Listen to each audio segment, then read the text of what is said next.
Les États-Unis se sont baladés lors de ces championnats du monde. Messieurs, est-ce que vous êtes d'avis avec moi? Oui, si les Américains prennent et les Jeux Olympiques et le championnat du monde au sérieux, personne ne pourra les battre. Ouais. Et encore que ce n'est même pas les grosses stars de En la plus, NBA oui, qui sont finalement. venus, mais c'est des extraterrestres, c'est incroyable. Et vous voyez, des intérieurs qui ont une adresse pas possible. Et au rebond offensif, les Américains sont là. Quand tu vois un Américain tirer à 3 points, c'est qu'il y a un Américain au cerceau. Oui. En cas de rebond, il prend, il marque. Il y en a. C'est incroyable. C'est une grosse démonstration. Mais la grosse déception, c'est vraiment l'Espagne qui a organisé sa Coupe du Monde pour la gagner. Malheureusement. Est-ce que la pression n'était pas trop forte? Non? Non, ils ont mésestimé un peu la France, battue en poule. Ouais. Et cela leur a joué un sale tour. Ces Espagnols qui ont vraiment été la grosse déception. Et puis la révélation, c'est naturellement la France. Ouais. Comme il le disait dans son papier, c'est Gros la espoir, première médaille majeure à un championnat du monde, la médaille de bronze. Ils sont à saluer. Mais c'était un très bon niveau, supplanté par les Américains, qui pour moi viennent d'une autre planète. Salif? 129 à 92, 37 points d'écart, c'est monumental. Et encore, quand on donne le score comme ça, on n'a pas la teneur en fait de cette victoire, mais ils se sont amusés sur le terrain. C'est impressionnant. Je pense qu'à un moment donné, le coach Mike Krajewski a dû somnoler un peu parce qu'il savait que le travail était déjà fait. Il n'avait plus besoin de superviser ou bien de coacher cette équipe. Il n'a fait qu'observer et puis... Et puis, il fallait sauver la finale. Sinon, les Américains partaient pour 200 points. Ça allait peut-être tuer un peu l'esprit de la finale. Ils ont relâché un peu. Pourtant, au début du match... Je priais pour un États-Unis-France. Je m'attendais à un États-Unis-France. Ça aurait été peut-être plus vibrant. Les Serbes ont et vraiment choc. Un petit mot quand même sur nos équipes africaines qui ont participé chapeau au Lion de la Teranga. Ici, à Abidjan, le Sénégal a terminé 3e. C'était mieux qu'ils partent à notre place finalement? C'était mieux. Nos garçons ne sont pas encore prêts. Ils sont pas encore prêts. Et le 3e a montré effectivement que le basket africain se porte bien. C'est vrai que l'Angola a dessus, l'Égypte aussi, mais les Sénégalais ont montré qu'avec un petit effort, avec un sérieux dans le travail, on peut atteindre les 8e, ils l'ont fait. Les quarts de finale, pourquoi pas? On attend les prochains rendez-vous. On peut avoir une équipe africaine en cas ou en demi. Pourquoi pas, effectivement. Alors, on va passer à l'INGS à présent, après 2 années d'interruption. Le concours d'entrée à l'INGS, donc à l'Institut national de la jeunesse et des sports, reprend cette année. Pourquoi et comment se fait cette reprise? Élément de réponse avec le directeur général de l'INGS, Habib Sanogo, au micro de Anne-Marine Guessin. 2 ans après donc la mesure qu'avait prise M. le ministre tendant à suspendre donc le concours d'entrée à l'INGS, après donc la restructuration de l'Institut national de la jeunesse, avec l'avènement du nouveau décret portant donc réorganisation de l'INGS, M. le ministre a jugé opportun d'ouvrir donc pour cette année le concours d'entrée à l'INGS. C'est ainsi que nous avons donc 3 concours, 3 tests d'entrée. Il y a le professorat de sport, le professorat d'éducation physique et sportive et le professorat d'éducation permanente. Le concours de cette année est adressé également aux bacheliers de 2012, 2013, 2014. Donc ces derniers sont autorisés à compétir. Toutefois, ils doivent s'acquitter donc de tests d'aptitude médicale puisque le test est périssable.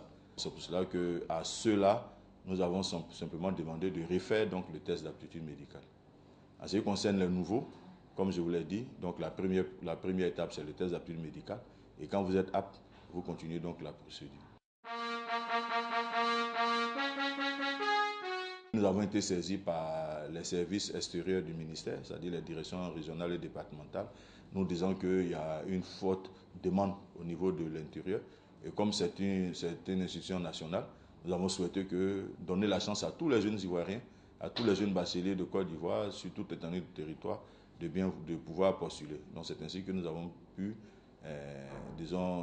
proroger la date. Nous allons vers la barre de 3100 candidats. Je pense que c'est un bon échantillon pour pouvoir, recruter la crème Je voudrais vraiment rassurer tous les candidats pour leur dire que le concours est ouvert.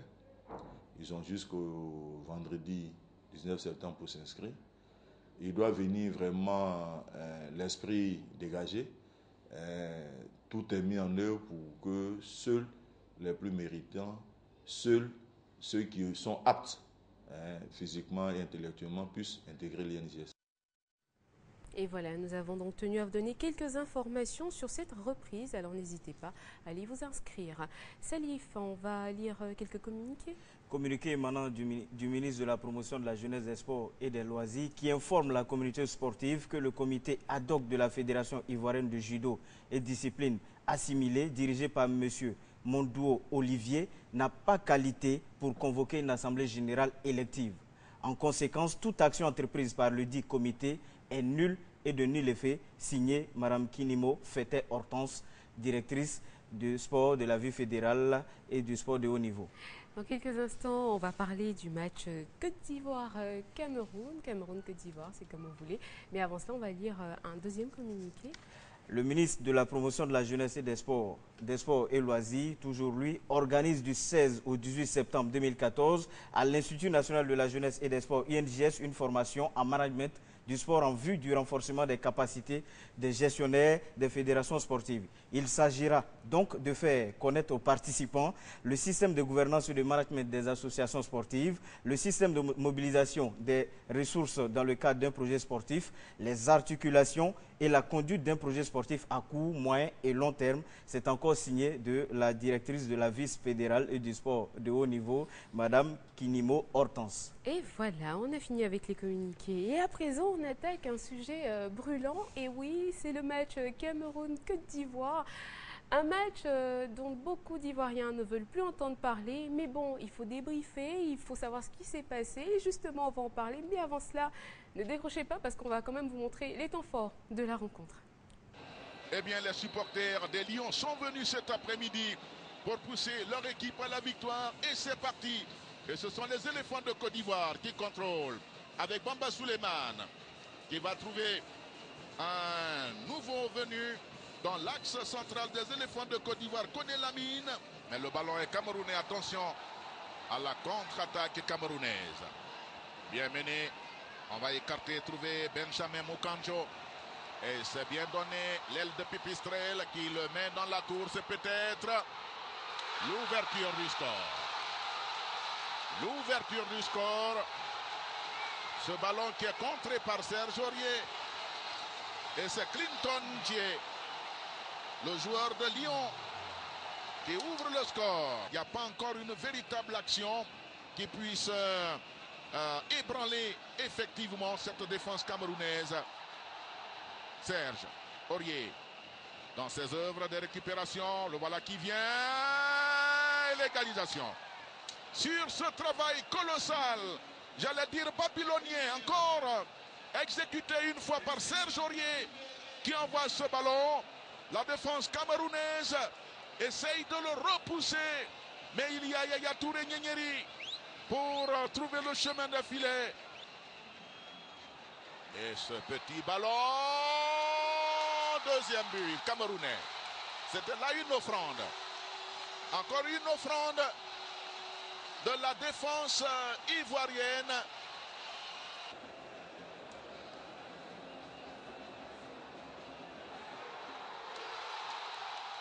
Et voilà le troisième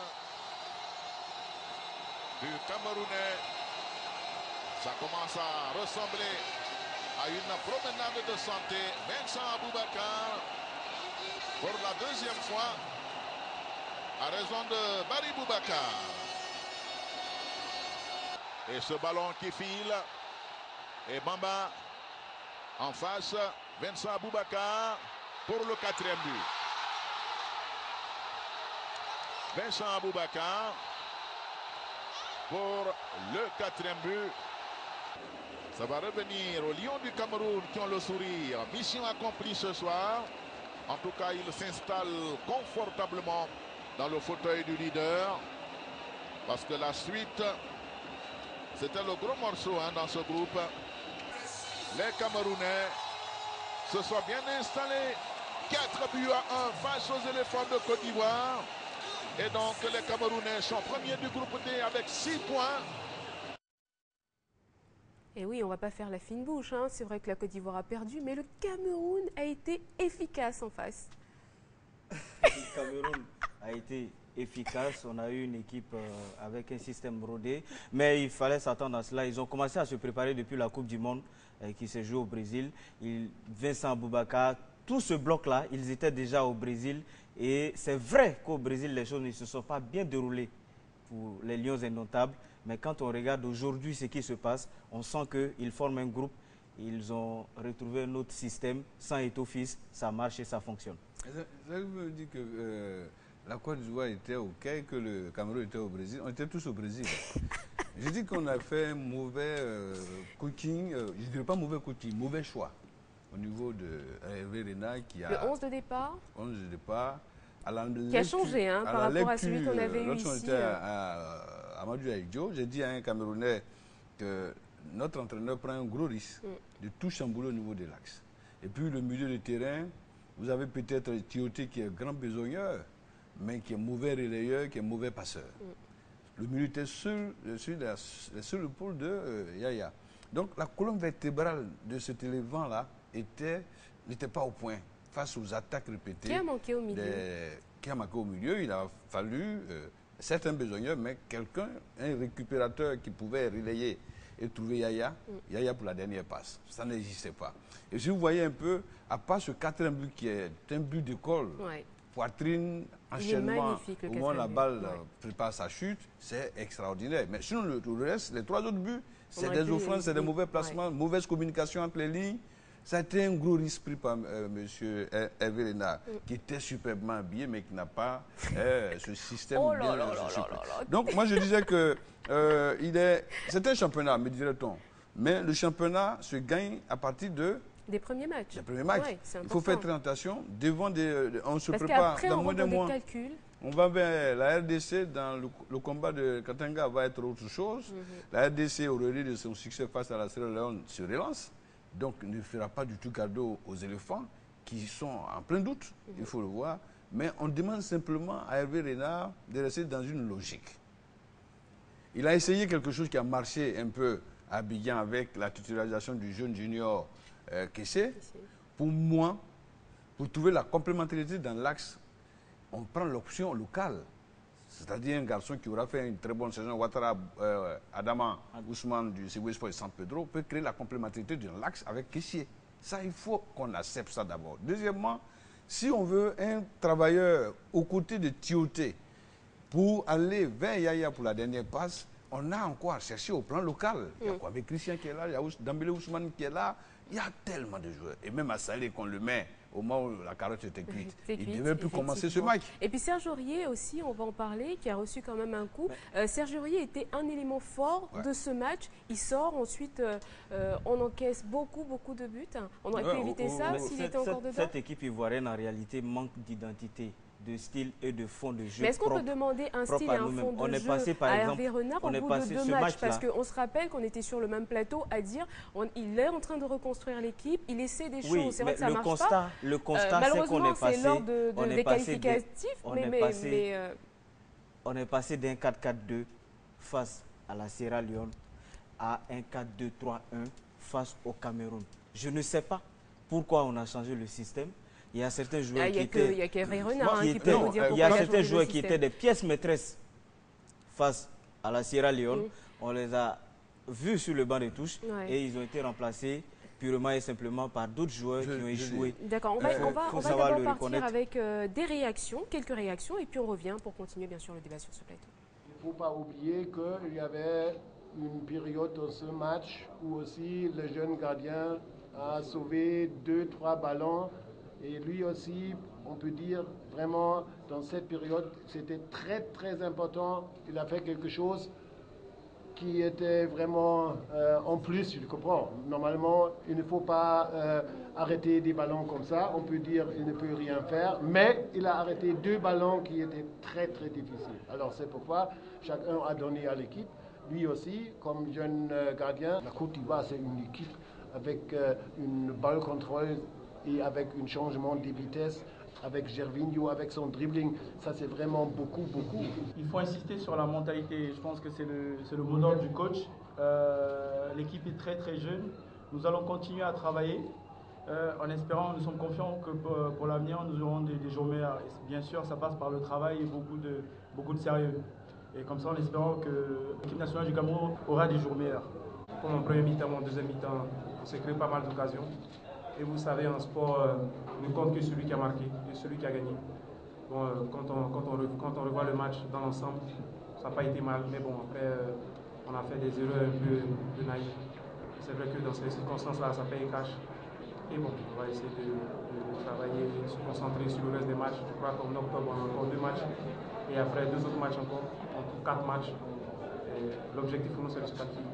On va essayer de travailler pour revenir parce que bon, voilà, on est une très jeune équipe, on apprend. Et pour le plus important, c'est voilà, de faire de telle sorte que voilà, le prochain match, on soit présent. Le premier match, même si on l'a remporté, n'a pas été de très bonne facture.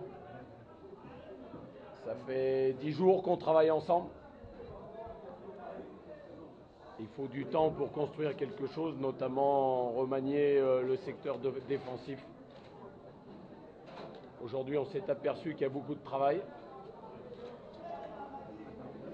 Il va falloir bien réfléchir quant à la stratégie employée pour les matchs qui restent dans ce groupe. Puis parfois, il vaut mieux prendre une belle déculottée une fois et puis être régulier les autres fois. Ah ça, on l'a pris, hein, cette déculottée. Alors, juste pour citer 2-3 personnes qui étaient donc sur le terrain, Lamine Koné, le défenseur ivoirien sociétaire de Lorient, s'est très mal illustré en Ligue 1, justement, dès son retour. Il a marqué contre son camp ce week-end en championnat. Talo Gadji de Bastia a été lui aussi titulaire face à Lens. Il a été remplacé à la 70e minute. Yaya Touré, donc notre homme fort, hein, notre capitaine aujourd'hui, n'a même pas joué son match. Pour vous dire, juste Apag Pro était remplaçant aussi. Le était remplaçant. Oui, Gervinho est rentré aussi. Et finalement, c'est ces personnes-là qui sont aujourd'hui, qui sont remplaçantes, qui sont dans des situations un peu compliquées. C'est pour ça que je n'apprécie pas, et je ne suis pas d'accord avec Verena qui dit en 10 jours, je pouvais faire quoi. Sinon, on ne signe pas le contrat. C'est parce qu'on avait des problèmes au sortir du mondial que M. Verena, dont le dossier a convaincu nos amis de la fédération, il a eu ce privilège de signer pour la Côte d'Ivoire. En un jour, on peut rebâtir une maison. Notre équipe nationale, tout le monde le sait, a un jeu très lent. Le flux et le reflux n'existent pas. Il n'y a pas d'appel et de contre-appel. Il n'y a pas de complémentarité entre les lignes. Et on joue comme ça. C'est sur les exploits individuels que nous arrivons à marquer. Donc, le travail d'abord, c'est ça. Et on a la chance d'avoir Kamara Ibrahim à ses côtés, au besoin. On crée une statue de l'équipe ivoirienne qui va se reconstruire. Mais ils travaillent au statut ensemble. des juniors. Ils travaillent ensemble. Donc Ils si le travaillent 11 ensemble. départ a été fait, c'est quand même avec l'approbation, je suppose, de l'adjoint. Je propose pour que, au lieu d'attendre les professionnels qui ne vont pas se donner, parce que Fatim, vous déployez, vous faites une très belle émission parce que vous êtes redevable vis-à-vis de votre employeur. Mais à la maison, vous ne pouvez pas faire le même exploit. Nos garçons qui sont en sélection devant leur employeur jouent pour respecter leur salaire. Mais quand ils viennent, c'est peut-être rendre un service à la nation ou passer un week-end. Je dis, qu'est-ce qu'on fait? Proposition concrète. On peut même créer une équipe au statut junior. Camara connaît bien cette équipe, qui est qualifiée pour la CAN au Sénégal très prochainement. Et puis, les ténors du football professionnel, ils ne sont que 4 ou 5. D'accord. Alors, oui, Salif. Rach a soulevé un aspect très important. L'équipe est lente. Ça veut dire, quand vous prenez toutes les autres équipes, la moyenne d'âge est de 21, 22 ans aujourd'hui. Nous, en Côte d'Ivoire, on estime que ces joueurs-là, ce sont les jeunes, mais ailleurs, ce sont les plus vieux. C'est le constat qu'on fait. Clinton Dié, il a 21 ans. C'est lui qui marque 2 buts face à la Côte d'Ivoire. Aboubakar Vincent, 22 ans, 2 buts face à la Côte d'Ivoire. Mais ça veut dire qu'il doit y avoir une transition. C'est vrai, moi je peux comprendre que vous soyez... Il faut que Hervé Renard parte dans tous les championnats. Regardez du côté de l'Asie, il y a beaucoup de joueurs ivoiriens qui sont en Asie actuellement. Je prends l'exemple d'un jeune Maximin Diawa qui vient d'être champion. national de la Birmanie. C'est quelqu'un sur lequel son équipe compte beaucoup en défense. Mais en même temps, messieurs, c'est ce que je disais. Il a 20 ans. C'est vrai qu'aujourd'hui, on a une défaite, une lourde défaite. Est-ce qu'il faut remettre tout en cause tout de suite maintenant et se dire, voilà, parce que ce que l'entraîneur avait dit au départ, on va avancer juste après ça, mais ce qu'il avait dit au départ, c'est que l'objectif, assigné par la Fédération ivoirienne, n'était même pas la CAN 2015. Ouais, on est d'accord. Donc aujourd'hui, ils sont en train de construire quelque chose. C'est vrai qu'il y a une défaite, mais il y a encore 4 matchs. Bon, vous êtes d'accord. Ce sont des propositions quand on dit qu'il faut qu'il continue. La Fédération a eu un comportement. Laissez-moi le temps de vous donner les réactions quand même de certains supporters qui étaient chez eux. Alors, Chris Pattern était lors de cette rencontre Cameroun-Côte d'Ivoire en immersion dans 2 familles, une ivoirienne et l'autre camerounaise. Comment ont-ils vécu cette opposition? La réponse en images. 13h55 GMT, Katia Lama dans la commune de Koumassi. Dans quelques instants, débute le match Côte d'Ivoire-Cameroun. Alexandre et Ivan arrivent au domicile d'une Tonton Blaise. C'est ici que quelques supporters camerounais se sont donné rendez-vous. Les 2 équipes reviennent d'une Coupe du Monde assez mitigée et ils ont à cœur de se racheter vis-à-vis de leur public. Je pense que le Cameroun est bien parti par le fait qu'il joue à domicile. La victoire pourra être pour le Cameroun, mais ils ont la pression. À quelques mètres de là, nous retrouvons la famille Ouattara. Les parents sont absents, mais la relève est assurée. Je peux voir 3-1 pour la Côte d'Ivoire. Ils vont prendre le temps de se ressaisir, ça va passer. Ils pensent aussi 3-1. Après 8 minutes, la première alerte est camerounaise. Frayeur chez les Ivoiriens. 4 minutes plus tard, offensive de Gervais Kouassi, dans la foulée de l'action, les supporters camerounais retiennent leur souffle. Le match vient à peine de commencer. Il y a encore tout à faire. On voit quand même des petites fébrilités des 2 défenses, des 2 équipes. 14e minute, intervient le premier but de la partie, il est camerounais. Tristesse chez les Ivoiriens, mais l'espoir subsiste tout de même. C'est jusqu'à la mi-temps, parce que nous sommes à 19 minutes, jusqu'à la mi-temps, il sait que les éléphants vont revenir au score. Contre toute attente, les Lions d'Antable remettent le couvert. On retient son souffle. Fouettés dans leur orgueil, les éléphants rétablissent la parité. Malheureusement, ce répit est de courte durée. Les Camerounais reviennent à la charge après la pause. Les Ivoiriens ne savent plus à quel sens se vouer. Le danger est permanent, on se réfugie dans la prière. Hélas, le miracle n'aura pas lieu. 55e minute de jeu, pour la 3e fois, Kopa Barry est à terre à l'image de ses supporters. Il a voulu tellement apporter de modifications qu'il s'est perdu dans son collectif. Le 4e but plonge les Ivoiriens dans l'agonie. Ils appellent de tout le vœu la fin du match pour que cesse ce calvaire. Le souhait est enfin exaucé. À la 94e minute, l'arbitre siffle la fin du match. Fini l'hémorragie, scène de liesse chez les Camerounais, scène de chaos chez les Ivoiriens. Je suis fini. On est nul. C'est une équipe sans avenir parce que vraiment, avant on voulait encore l'entraîneur pour rien. C'est aberrant même, il n'y a rien à dire. L'équipe nationale de Côte d'Ivoire, il n'y a pas d'équipe nationale. Je ne me vois plus en train de supporter cette équipe parce qu'ils m'ont vraiment déçu. Finalement, on aura retenu une chose, les grandes douleurs ne sont pas toujours muettes. Alors, les Ivoiriens sont vraiment déçus de cette équipe.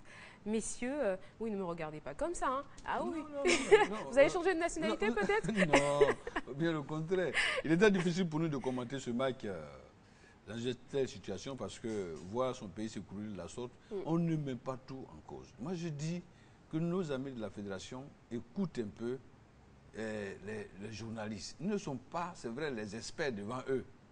Mais moi, je pratique ce milieu-là depuis 26 ans. On ne peut pas tout chambouler, c'est vrai. Mais revenons à nos fondamentaux.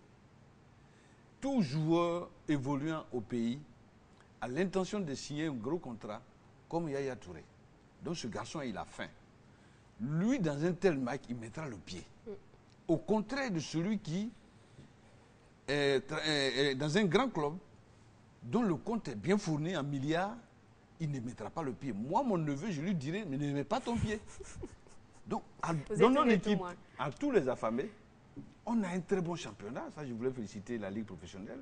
Mais il y a tellement de bons joueurs. Pourquoi est-ce qu'on organise du côté de la Ligue professionnelle les Oscars de football? Les meilleurs joueurs, la récompense d'un meilleur, c'est quoi? c'est au moins aller en équipe nationale. Et comme je disais tout à l'heure, peut-être que M. Hervé Renard est un peu perturbé, mais son contrat est très clair, il doit résider à Abidjan. Et s'il est à Abidjan, il pourra faire le tour des différentes équipes, aller même hors de Abidjan, pour chercher une autre équipe nationale. Parce que quand on dit la reconstruction, c'est le Cameroun qui est en reconstruction. Nous, on est aux abois.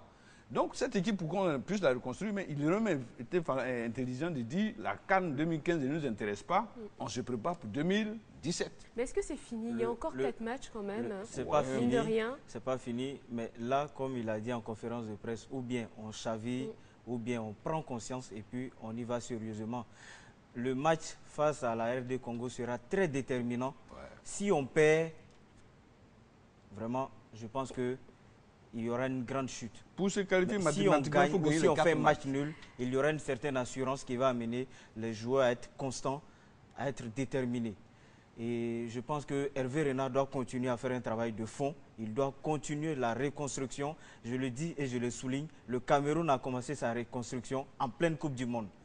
On les a vus prendre de ces raclés et on était découragés également, étant africains. Mais aujourd'hui, ça nous arrive. Nous, Ivoiriens, il faut qu'on continue dans ce sens-là et il faut qu'on forme vraiment un vrai bloc ivoirien avec des joueurs qui sont prêts à débrouiller le match, à donner leur poitrine. C'est pour ça que quand on était au Cameroun, le public était tellement sceptique que le Haïgo, qui est un stade de 80 000 places, n'a pas fait le plein. Ils étaient en plein doute. Mais aujourd'hui, avec le 4-1, Cameroun-Sierra Leone, il n'y aura pas de place au Haïgo. Ça veut dire qu'ils ont cru en leurs choses. Il n'y a pas, on ne peut pas faire de mêlée sans casser les œufs. Alors les Ivoiriens sont avertis, vous êtes très attendus. Le prochain match, donc on espère avoir une victoire, une très très belle victoire. Et justement, Hervé Renard sera très attendu sur son classement également pour ce match-là. On passe à présent à autre chose, mais c'est une projection sur l'avenir. Monsieur Fekese, président du comité de pilotage de la candidature de la Côte d'Ivoire à l'organisation de la CAN 2019-2021, a animé une conférence de presse le mercredi dernier au siège de la Fédération ivoirienne de football. Objectif, réitérer la candidature de la Côte d'Ivoire à l'organisation de cette compétition continentale. Reportage signé Salif Ouattara, Déborah Kwesi. Discrétion et persuasion, ce sont les maîtres mots qui animent Lambert Fekese, président du comité de pilotage de la candidature de la Côte d'Ivoire à la CAN 2019 et 2021. Presque mieux sur la politique de lobbying qui se fait auprès des membres de la CAF, le comité de pilotage a brandi en conférence de presse un dossier complet présentant la Côte d'Ivoire multiforme, terre d'hospitalité. La Côte d'Ivoire, terre d'intégration, qui comporte tous les atouts au plan général. La culture, le tourisme, les infrastructures, l'accueil, la volonté du gouvernement à s'impliquer totalement dans le projet. Le 19 septembre à 15h15 au siège de la Confédération africaine de football au Caire en Égypte, Lambert Fekese et ses collaborateurs iront défendre le dossier ivoirien. Korogo, San Pedro, Yamoussoukro, Bouaké et Abidjan sont les 5 villes retenues par le comité de pilotage pour abriter la compétition. Des choix géostratégiques. Le fait d'avoir un grand stade à Korogo pourrait stimuler des ambitions en matière sportive. Au sud-ouest, le port de San Pedro, qui est un pôle économique important. Vous savez que San Pedro, au plan économique, c'est la deuxième région de la Côte d'Ivoire. Donc là aussi, je pense que le choix est judicieux. Après l'oral du 19 septembre au Caire en Égypte, la Côte d'Ivoire, qui a pour rival à cette candidature la Guinée, la Zambie, le Cameroun et l'Algérie, connaîtra son sort le lendemain 20 septembre à Addis Abeba, en Éthiopie. Alors, communication donc sur la candidature de la Côte d'Ivoire pour les CAN à venir. À quelques jours du dépouillement qu'on a vu, le visage de M. Fekese, il était cloîtré dans 4 murs, rien n'a été fait, aucun lobbying n'a été fait. On a un sérieux, le reportage est très clair. L'adversaire le plus sérieux de la Côte d'Ivoire s'appelle la Zambie, s'appelle le Cameroun. Ayatou partirait de la Confédération africaine de football en offrant au moins ce cadeau-là à son pays. Rappelez-vous que depuis 1972, le Cameroun n'a même pas organisé une seule compétition, même dans la catégorie des juniors ou cadettes. Donc, je pense que 19 peut revenir à la Zambie, 21 peut revenir au Cameroun. Pourvu que, moi je l'ai dit sur un plateau de notre chaîne sœur TV2, que c'est le président de la République seul qui peut prendre son combiné, appeler pour régler cette situation. Mais sinon, ce comité-là a déjà échoué. On continue avec un tournoi. Les fils et filles de la région du Go, sous l'impulsion du ministre Maurice Kakou-Gikawe, ont décidé de se réconcilier par le football à travers un tournoi qui porte son nom. Mamadou Gaye était à cet effet à Gagnoa. Il nous donne plus de précisions. Le tournoi de la réconciliation doté du trophée Maurice Kakou-Gikawe a débuté le 20 juillet 2014 dans la région du Gon. La crise post-électorale a été terrible. Gagnon était en zone de tension. Ah oui. Et ici, il y a certains parents qui n'aiment pas d'autres. Moi, je peux dire, je suis l'exemple vivant. Il y a quelque temps, ce que vous voyez aujourd'hui, on ne l'aurait pas vu. On aurait vu seulement les militants du PDC et puis les autres n'allaient pas sortir.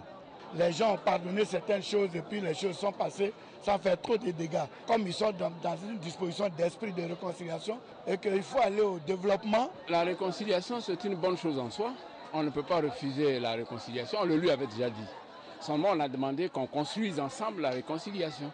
8 équipes venant de 3 cantons, dont Pakolo, Guébié et Zabia, ont bataillé durement pour voir les villages de Mahiboua et de Dodjanyoa atteindre la finale. La mobilisation est de taille.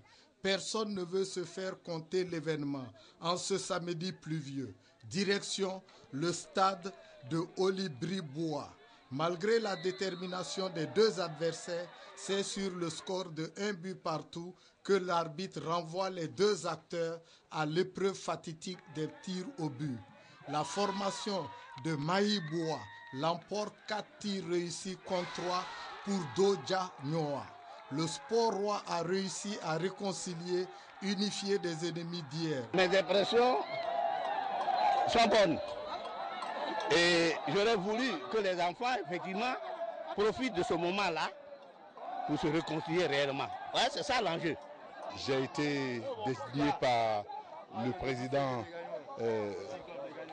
l'honorable Nana Yoboa Kobina Sévérin, président de la conférence des présidents de football, de venir le représenter ici à cette fête de la réconciliation. J'ai été très heureux de voir qu'il y a eu une grande fête de la réconciliation par le football. Et nous avons eu une grande mobilisation. Le match s'est déroulé dans de bonnes conditions. Et j'avais l'assistance du président de l'AS Standard qui s'est fait représenter. Il y a le directeur des sports de Gagnoa qui est arrivé. Il y avait le préfet de Divo, Lakota, le sous-préfet de Niabodouan. Donc ça a été une mobilisation des responsables politiques administratifs en comptant tous les députés PDCI qui sont arrivés avec moi. Donc ça a été une très bonne chose. Et les jeunes ont pris bon nom, le match s'est passé dans de bonnes conditions. Et l'année prochaine, je leur donne ma parole, nous allons organiser la 2e édition. Diabaté Vassiriki a réuni des clubs amateurs venant du Guémou, du Tonkui et du Cavalier autour d'un tournoi en vue de promouvoir la réconciliation et l'espoir. Laurent Pokou était l'invité de marque de la finale. Plus de précisions sur le tournoi avec Mamadou Gaye. Tout est bien qui finit bien. Le tournoi de la réconciliation et de l'espoir qui a débuté à la mi-août dans la région des montagnes sous l'initiative de Diabaté Vassiriki vient de connaître son apothéose en ce dimanche 7 septembre 2014. Le tournoi de la réconciliation et de l'espoir. L'objectif que je recherchais, c'est que le public manois s'oriente vers le sport et qu'ils oublient les coups de canon. Félicitations spéciales à M. Vassiriki qui a eu cette ingénieuse idée d'organiser cette compétition en faveur du corps préfectoral. Et surtout, il a honoré un des nôtres qui a tiré sa révérence, en l'occurrence le préfet de Danané. Et il faut encore une fois remercier surtout l'esprit de fraternité et de convivialité qui a prévalu tout au long de cette rencontre. Il faut en être fier. Tout ce qui concourt pour le bien-être de la jeunesse, je serai toujours présent. C'est à ce titre-là que nous avons été conviés par notre frère et ami, comme je l'appelle mon jumeau, le PCA Diabaté Vassiriki, avec mon jeune frère Kofi Kofi et Bigier Léon. Félicitations au président Diabaté qui a initié cette compétition. Je souhaite que ce soit ce genre de manifestation qui soit organisée pour permettre aux jeunes qui aspirent à jouer dans les grands clubs profiter de cette occasion. Je crois que si je suis là, c'est par rapport à la jeunesse de Mans. J'avais été invité par le président Diabaté, venir assister à une fin de tournoi. Intéressons-nous à présent à la finale, toujours avec Mamadou Gaye. Dans le stade Léon Robert, bondé de monde qui par sa pelouse ressemblait à une rizière plutôt qu'à un terrain de football, que les deux équipes finalistes, Douekwe et Mankende FC, s'affrontent pour s'arracher le trophée portant le nom du préfet de la région du Tongpi, Soro Kayaha. Sous une pluie battante, après 90 minutes de duel dans la boue, le score reste vierge. Et c'est au tir au but que Douekwe, plus adroit, l'emporte sur le score de 4 buts contre 3 pour Makende FC. Les invités de marque du tournoi de la réconciliation et de l'espoir ont remis plusieurs trophées. Le trophée Kone Messamba, du nom du préfet de la région du Cavali, au meilleur joueur. Le trophée du meilleur buteur, du nom du préfet de la région du Guémon, Kwamendri. Le trophée du meilleur entraîneur portant le nom du préfet de Biankouma. Pour honorer la mémoire de Feu Konaté Sekou, préfet de Danané, le trophée Fair Play portant son nom a été décerné à l'équipe de Tout le Pleu. Comme toute belle retrouvaille de la jeunesse, c'est au rythme des chants et des danses qu'a pris fin la finale de la première édition du tournoi de la réconciliation et de l'espoir dans le district des montagnes. Un dîner gala a mis un terme à la manifestation. Nous vous en proposons un extrait. Qu'après la pluie, c'est le beau temps. Le ton est donné dans le luxueux cadre de l'hôtel qui surplombe la ville de Mans pour un gala-dîner en présence des autorités et des invités de marque. C'est l'occasion pour le chef d'exprimer sa gratitude et sa reconnaissance. Je suis fier de ce qui se passe ce soir ici à Mans pour le bien-être social de nos populations, de nos familles, puisse être distingué comme nous l'avons été ce soir. Je vais remercier d'abord M. Diabaté. Depuis fort longtemps, on entend le nom de M. Laurent Pokou. On n'a jamais vu parmi nous. Et aujourd'hui, les grands joueurs qui jouaient à l'époque, ils sont là aujourd'hui. Ça me fait grand plaisir. Il a dit grand merci d'abord. Ils sont vraiment fiers de les recevoir aujourd'hui.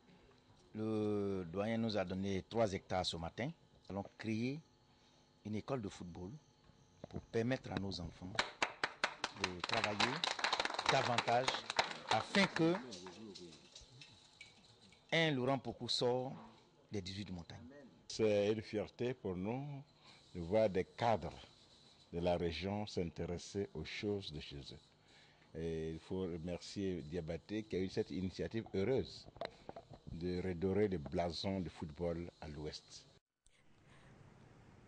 Dans le cadre de la quinzaine de la solidarité, le ministère de la Solidarité, de la Famille, de la Femme et de l'Enfant a organisé en collaboration avec la jeunesse des deux plateaux un tournoi de Maracana doté du trophée de la solidarité du 30 août au 12 septembre 2014. Les finales hommes et dames ont eu lieu en présence de Anne-Marie Nguesson. Suivons ensemble son compte-rendu. 2 finales de choc pour ce grand tournoi de Maracana doté du trophée de la solidarité. Nonobstant la pluie qui n'a nullement émoussé d'ailleurs les ardeurs et la volonté de vaincre des finalistes. Chez les hommes, FC Baouli-Anvers était opposé au FC Les Oliviers.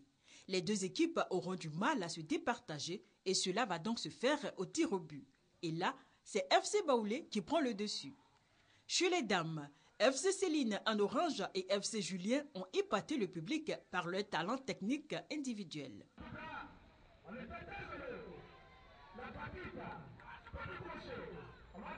Mais au final, il a fallu aussi les tirs au but pour connaître le vainqueur qui est FC Julien. Un match de gala par la suite a opposé le ministère de la Solidarité aux humanitaires. C'est le ministère qui ouvre le score. L'égalisation intervient à la deuxième mi-temps. Mais l'équipe du ministère, plus téméraire, arrache la victoire en fin de partie, 2-1. Après une belle démonstration, les vainqueurs FC Baoulé, FC Julien et le ministère ont reçu leur trophée.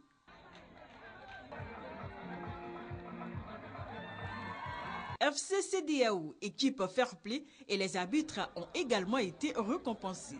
Satisfaction du ministère de la Solidarité, de la Famille, de la Femme et de l'Enfant au terme de cette compétition. Rendez-vous a été pris l'année prochaine pour la deuxième édition de ce tournoi de Maracana doté du trophée de la solidarité. La finale de la 4e édition du tournoi doté du trophée Dominique Ouattara de la localité de Dabou s'est déroulée le mercredi 10 septembre au stade municipal de Dabou. Patricia O, envoyée spéciale de la RTI à Dabou. Débuté le 16 août dernier avec 22 équipes, le tournoi de 7 à 15 ans doté du trophée Dominique Ouattara a connu son apothéose ce 10 septembre avec la finale qui a opposé l'équipe de la mosquée en rouge à celle de l'Ayo en vert et blanc. Au coup d'envoi donné par le sous-préfet Kodjo Ouattara, les deux équipes affichent leurs ambitions en multipliant les offensives. L'équipe de la mosquée plus entreprenante sera récompensée à la 13e minute suite à un pénalty. Traoré Mohamed, sans trembler, bat le portier de l'Ayo. 1-0, score à la mi-temps. Les enfants de l'Ayo reviennent de la pause avec un seul objectif, refaire leur retard. Ce que réussit Amazoulé Oscar qui surprend sur un lobe le portier de la mosquée. Un but partout. 32e minute, l'équipe de la mosquée reprend l'avantage par le même Traoré Mohamed qui offre ainsi le trophée de ce tournoi à son équipe. Une très bonne initiative de Madame, la première dame, Madame Dominique Ouattara. Et je crois que c'est une opportunité pour permettre aux enfants de s'égayer pendant les vacances et également une façon de les occuper sainement. Ce tournoi-là, il faudrait que ça se répète pour choisir des jeunes futurs qui arrivent pour nous remplacer un jour à l'autre. Et je pense qu'il faudra que ça soit continuel. Nous avons vu deux très belles équipes. Même celles qui ont été éliminées ont été vraiment très bien. Mais malheureusement, il faut deux pour aller en finale. Les deux meilleurs sont arrivés en finale et nous avons assisté à un très bon match. L'année prochaine, nous allons nous organiser mieux. Rappelons que cette 4e édition du tournoi de football des 7 à 15 ans, doté du trophée Dominique Ouattara, s'est disputée dans 17 communes. Les finales des tournois Dominique Ouattara se sont également jouées à Tafiré et à Boaké. Kader Sogodogo nous résume les confrontations. Le mythique stade de Yaoundé au quartier Sokura de Boaké, qui a révélé des talents non moins célèbres, Guédegba Ignace, Diabaté Lassina ou encore Bakayoko Ibrahim et bien d'autres, a été le cadre choisi pour abriter la finale dotée du trophée Dominique Ouattara, première dame de Côte d'Ivoire. Après un mois de compétition qui a réuni 12 équipes, ce sont le centre de formation Djamourou Boaké en rouge et l'Interfootball Club de Koko Boaké en vert qui s'affrontent pour la finale. Tout commence par les consignes d'usage. On va retenir que c'est Boaké qui gagne parce que Boaké a été choisi par la première dame. Il faut qu'on lui rende honneur. Et donc, pour que la prochaine fois, elle soit encore plus rassurée et puis pour revenir. La première période va se solder par un score vierge à 0 but partout. Les entraîneurs profiteront de la mi-temps pour passer les dernières consignes. À la reprise, les académiciens de Djamourou vont bien réciter leurs leçons. Dans les 5 premières minutes, ils vont, comme on le dit, tuer le match avec 2 buts successifs. Bien en place, Djamourou va contenir les assauts répétés de Koko, se créant même parfois d'autres occasions de but. Au coup de sifflet final, on note 2 buts à 0 pour Koko. Les personnalités présentes se réjouissent de la tenue du tournoi.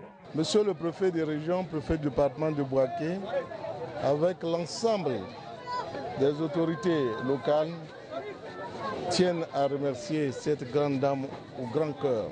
Merci à la première dame d'avoir initié cette première édition. Nous souhaitons que chaque année, ça se répète à Boaké. On souhaiterait que cette première édition ne soit pas la dernière. FC Doulabougou en bleu face à FC Paramasoroka en jaune. C'est la finale dotée du trophée Dominique Ouattara, première dame de Côte d'Ivoire à Tafiré. Pour cette première édition réservée aux moins de 16 ans, les populations de la cité du miel Tafiré sont sorties massivement avec à leur tête le maire Koulibaly Sunkalo, Charles Sanga. Sur le terrain, au vu des récompenses, les deux équipes vont se battre d'arrache-pied. Djoulabougou sera la première équipe à trouver la faille grâce à un but des 35 mètres. Fouetté dans son orgueil, Paramasoro Kaha va 5 minutes plus tard établir la parité au score 1-1. C'est à l'issue d'une longue séance de tirs au but que Paramasoro Kaha va s'imposer 10 tirs réussis contre 9 pour Djoulabougou. Le maire de Tafiré, au nom de ses administrés, dit merci à la première dame. C'est une dame au grand cœur, c'est une marraine pour nous.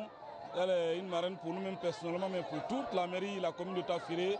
Et nous voudrions, au nom de la population, lui dire merci pour ce tournoi qui a égayé les enfants pendant plus d'un mois, pendant ces vacances. Et nous avons pris l'engagement pour la prochaine édition de voir le meilleur joueur du tournoi que nous allons envoyer inscrit dans une école de football à Abidjan. Le maire a promis continuer l'initiative chaque année pour permettre aux meilleurs talents footballistiques de Tafiré de pouvoir allier sport et études. La finale du tournoi de football doté du trophée du directeur général de la douane, le colonel-major Issa Koulibaly, s'est déroulée à Dikodougou ce week-end. Kader Sogodogo nous en dit plus. Les vacances à Saint-Fra ont été colorées par une fête sportive, symbole de l'union retrouvée entre les jeunes de la commune située au centre-ouest de la Côte d'Ivoire. En attraction, une gloire du sport local, Adama Bamba, ancien joueur du Stella Club d'Adjamé, qui a donné le coup d'envoi de la finale des jeunes, Bankoulé FC de Blontifla contre Soweto de Djoulabougou 2. Score final 1-1. Il faudra les tirs au but pour que l'équipe du Bankoulé FC s'adjuge Dame Coupe. La finale de la municipalité a opposé les jeunes de Soweto aux expérimentés du Real. Après 90 minutes de jeu, ce sont les joueurs réalistes du Real qui s'imposent 1-0. Le maire de la commune, Drissa Bamba, a profité des deux finales pour prodiguer des sages conseils à la jeunesse et souhaiter une bonne rentrée scolaire aux populations de Saint-Fra. Pour la finale du tournoi de l'unité et de la fraternité, doté du trophée du colonel-major Issa Koulibaly, directeur général des douanes et député de Dikodougou, l'équipe des vétérans en bleu et blanc était opposée au SNEC en blanc et noir. Pour l'occasion, le stade municipal de Dikodougou a fait le plein de ses supporters. Après 30 minutes de jeu, l'équipe des SNEC, avec des joueurs plus jeunes, va ouvrir le score. 1-0, c'est le score à la mi-temps. À la reprise, les vétérans composés d'anciens joueurs et de fonctionnaires de Dikodougou, fouettés dans leur orgueil, vont égaliser grâce à un superbe tir des 20 mètres du numéro 10. Le score de parité de 1 but partout va en rester là jusqu'au coup de sifflet final. À l'épreuve des tirs au but, l'expérience des vétérans va payer par 7 tirs contre 6 pour les SNEC. Les vétérans remportent ainsi la coupe du colonel-major Issa Koulibaly, représentée par l'honorable Soro Tiorna. Après Dikodougou, les autres sous-préfectures du département vont jouer leur finale. Le clou de cette série de finales sera la Super Coupe qui va se jouer pendant la fête de la Tabaski. L'association Espoir de Kofikro a initié un tournoi pour le développement du village. Nous restons à Boaké dans cet élément pour évoquer la finale du tournoi doté de la Coupe Ali Koulibaly. Kader Sogodogo. 12 équipes ont participé au tournoi de l'Espoir à Kofikro. Le FC Djekan en rouge et blanc et le FC Victoire en vert et blanc en sont les finalistes. Une finale dont le destin sera lié à ce but de la 9e minute de la première période inscrit par l'équipe de Victoire FC. Ce seul but sera conservé jusqu'au coup de sifflet final.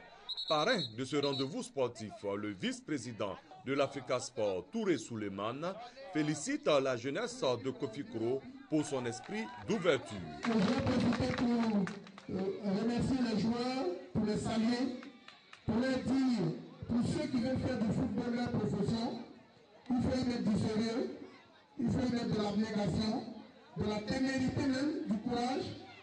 Et il y en a parmi vous qui iront à Abidjan jouer à l'Africa Sport. Et après, ils pourront jouer avec les éléphants de Côte d'Ivoire.